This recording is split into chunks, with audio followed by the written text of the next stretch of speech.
এবং বাংলার বিভিন্ন প্রান্ত থেকে আগত আমার দিনী ভাতৃবৃন্দ সকলকে সালাম ও শুভেচ্ছা জানাই।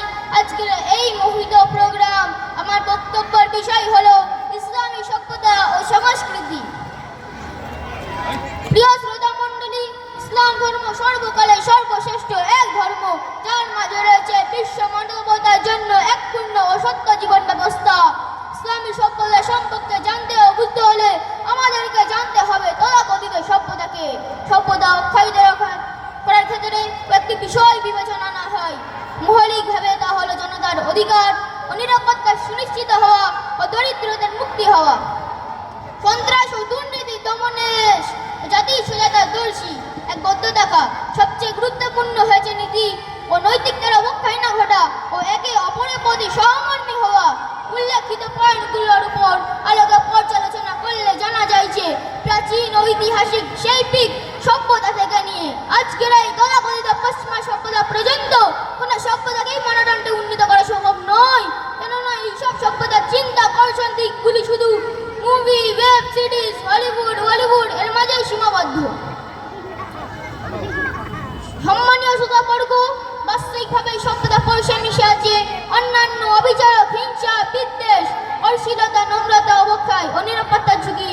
তাই তো আমরা পশ্চিমা সভ্যতার সম্পাদিত দেশগুলির দিকে তাকালে দেখতে পাই 95% যুবক যুবতী মাদকে আসক্ত। প্রতি বছর 65% মানুষ অনিরাপত্তার কারণে জীবন বিলে যাচ্ছে।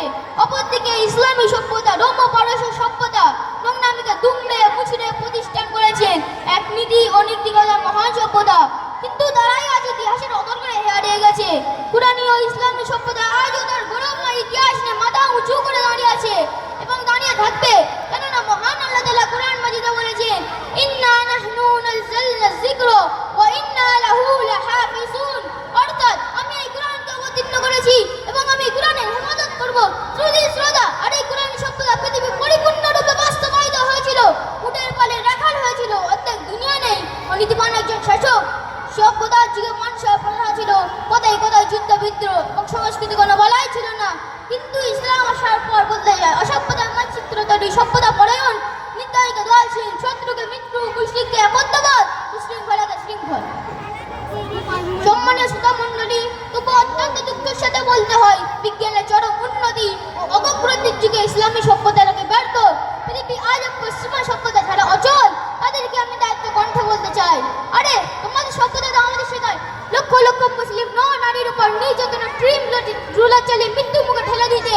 আর পুরানি সভ্যতা আমাদের শেখায় মৃত্যুর মুখে পতিত গদ্দারের মুখে পানির পিয়ালা তুলে দিতে। পশ্চিমা সভ্যতা তোমাদের শেখায় অধিকার আদায়ের নামে নারী জাতিকে ধর্ষকদের হাতে তুলে দিতে। পশ্চিমা সভ্যতা আর পুরানি সভ্যতা আমাদের শেখায় নারী জাতিকে জুলুম অত্যাচার থেকে মুক্তি করে মায়ের সিংহাসনে বসাতে। আর পুরানি সভ্যতা তোমার যুবক যুবতীদেরকে শেখায় রাতের পর রাত নাইট ক্লাবে কাটাতে। আর পুরানি সভ্যতা আমাদের যুবক যুবতীদেরকে শেখায় তাদের এক তৃতীয়াংশ আল্লাহ রাব্বুল আলামিনের দরবারে হাত তুলে চোখের পানি ছাড়তে। প্রিয় শ্রোতা মণ্ডলী, পরিশেষে আমি বলতে চাই ইসলামী সভ্যতা সর্বশ্রেষ্ঠ সভ্যতা।